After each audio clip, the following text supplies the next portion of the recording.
नमस्ते बच्चों। Last class में हमने संगठन ढांचा शुरू करा था, उसके बारे में थोड़ी सी डिटेल इकट्ठी करी थी कि संगठन ढांचा जो है वो दो प्रकार का हो सकता है, कार्यात्मक संगठन ढांचा और प्रभागीय संगठनिक ढांचा। कार्यात्मक संगठन ढांचे को फंक्शनल ऑर्गेनाइजेशन बोलते हैं, फंक्शनल ऑर्गेनाइजेशन, और प्रभागीय संगठनिक ढांचे को डिविजनल ऑर्गेनाइजेशन स्ट्रक्चर बोलते हैं। बहुत बार पेपर में कई बार अगर हमें हिंदी में समझने में दिक्कत आए तो हम इंग्लिश में भी इसके नाम देख सकते हैं, क्योंकि मैंने आपको बहुत बार एक बात बताई है कि हिंदी में बहुत सारे नाम होते हैं बिज़नेस स्टडीज़ में, लेकिन इंग्लिश में मोस्टली एक ही नाम रहता है। तो बेहतर होता है कि हमें दोनों, हिंदी और इंग्लिश दोनों टर्मिनोलॉजीज़ में नाम मालूम हो। हाँ जी, संगठन ढांचे दो प्रकार के, कार्यात्मक संगठन ढांचा और प्रभागीय संगठनिक ढांचा। कार्यात्मक संगठन ढांचा ऐसा संगठन ढांचा जहाँ पर अलग अलग विभागों का निर्माण कार्यों के आधार पर किया जाता है, अलग अलग फंक्शंस के आधार पर। मैंने यहाँ पर एग्जाम्पल लिया था, यही एग्जाम्पल आप याद रखिएगा। 4 विभाग बना रखे हैं संगठन में। उत्पादन एक कार्य है, वित्त एक कार्य है, विपणन एक कार्य है, मानव संसाधन एक कार्य है। तो ये 4 विभाग बना रखे हैं, उत्पादन विभाग, वित्त विभाग, विपणन विभाग और मानव संसाधन विभाग। और हर विभाग का अपना एक हेड होता है, प्रधान होता है, अधिकारी होता है। अब प्रभागीय संगठनिक ढांचे की अगर हम बात करें तो ऐसा संगठनिक ढांचा जहां पर अलग अलग विभागों का निर्माण उत्पादित वस्तुओं के आधार पर किया जाता है। तो याद रखें, केवल वही संगठन जो एक से ज़्यादा तरह की वस्तुओं का उत्पादन करेगा, केवल वही संगठन प्रभागीय संगठनिक ढांचे का निर्माण कर सकता है। फॉर एग्जाम्पल यहाँ पर मैंने पतंजलि का उदाहरण लिया है।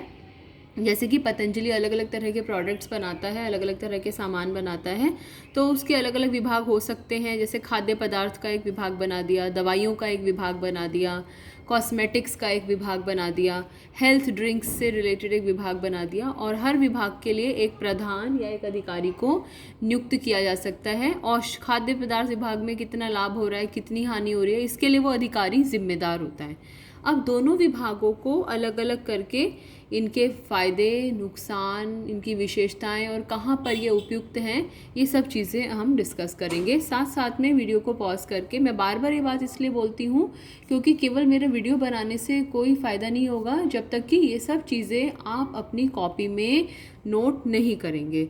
तो इसको साथ साथ में वीडियो को पॉज करके इसे नोट करते जाइए। बच्चों, वही सारी बातों को दोबारा से रिपीट करेंगे। कार्यात्मक संगठनिक ढांचा क्या होता है? कार्यात्मक, नाम से ही पता चल रहा है, कार्यों के आधार पर।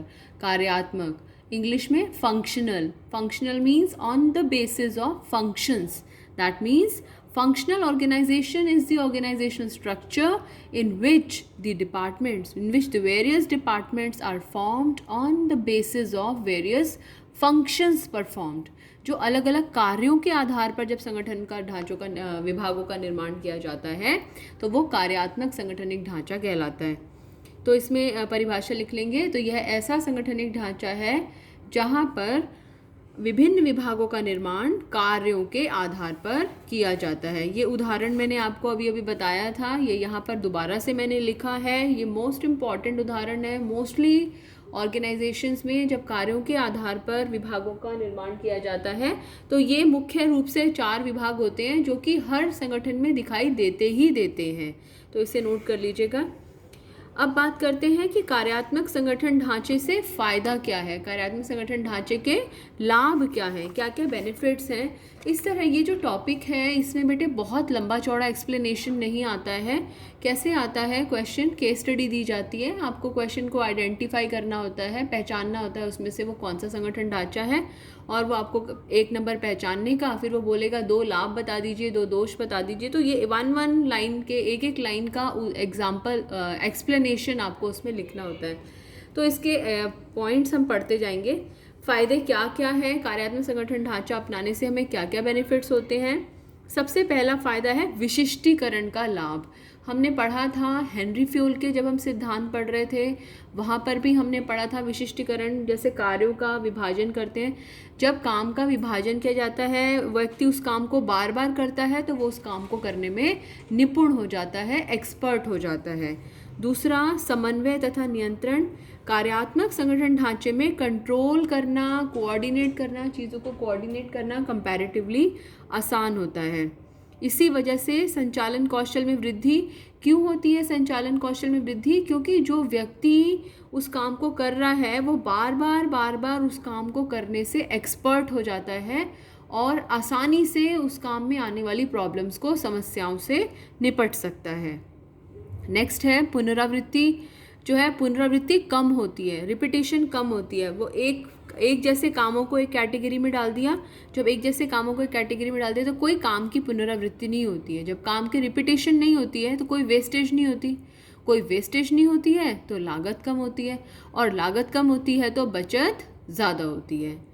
अगला फ़ायदा है सरल प्रशिक्षण, इजी ट्रेनिंग। क्यों? क्योंकि आपको केवल एक काम करना है। आपको उत्पादन विभाग में जाना है तो उत्पादन विभाग से रिलेटेड ट्रेनिंग दे दी, वित्त विभाग में जाना है तो फाइनेंस से रिलेटेड ट्रेनिंग दे दी। तो केवल जिस क्षेत्र विशेष में आपको जाना है उस क्षेत्र विशेष की प्रशिक्षण देना है व्यक्ति को, तो उसको उससे सिखाना आसान होता है।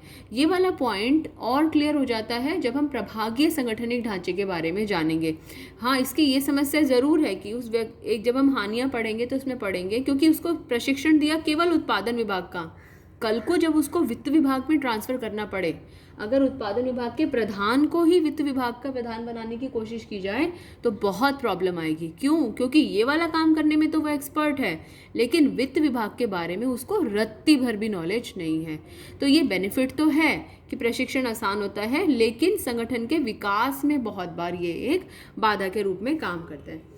और लास्ट पॉइंट है इसमें कि सभी कार्यों पर पूरा ध्यान दिया जाता है कार्यात्मक संगठनिक ढांचे में। क्यों? क्योंकि काम को छोटे छोटे टुकड़ों में बांटा जाता है, एक जैसी प्रकृति के कार्यों को एक साथ रखा जाता है। तो कोई भी काम, आपको याद होगा ये सेम एक्सप्लेनेशन हमने पहले भी पढ़ा था, तो कोई भी काम जो है वो अछूता नहीं रहता है और बिना किए नहीं रहता, और किसी भी काम की पुनरावृत्ति नहीं होती है। तो ये कार्यात्मक संगठन ढांचे के फायदे हैं। अब बात करते हैं कार्यात्मक संगठन ढांचे के दोषों की। कार्यात्मक संगठन ढांचे के में पहली कमी ये है कि संगठनिक हितों की अपेक्षा जो संगठन है, वो जो विभाग है, वो अपने अपने हितों के बारे में सोचने लग जाता है। उत्पादन विभाग अपने उत्पादन के बारे में सोच रहा है, लेकिन वो ये नहीं सोच रहा कि सामान मार्केट में बिकेगा कि नहीं बिकेगा। तो ऐसा करने में वो अपने हित को ऊपर रखने के चक्कर में संगठन के हितों को नुकसान पहुँचा सकता है कई बार। देखिए, ये प्रॉब्लम तो प्रभागीय संगठनिक ढांचे में भी आती है बहुत बार। तो ये जो समस्या है, कमी है, दोनों जगह हम पाएंगे। दूसरा है समन्वय और निर्णय लेने में बहुत बार समस्या आती है। जैसे मैंने यहाँ पर कहा, अब जैसे कोरोना वायरस के कारण मार्केट में प्रोडक्ट्स की डिमांड बहुत कम है, तो विपणन विभाग ने मार्केटिंग डिपार्टमेंट उत्पादन विभाग को बताएगा, तब जाके उत्पादन विभाग उसको प्रोडक्शन करेगा। तो जैसे जैसे विभागों की संख्या बढ़ती चली जाती है, वैसे वैसे एक विभाग को दूसरे विभाग से जोड़ने में बहुत कठिनाई आती है। और कार्यात्मक संगठन ढांचे में एक विभाग दूसरे विभाग पर बहुत ज़्यादा निर्भर है। जैसे कि अगर हम बोलते हैं वित्त विभाग है तो वो विपणन विभाग पर बहुत ज़्यादा निर्भर करता है।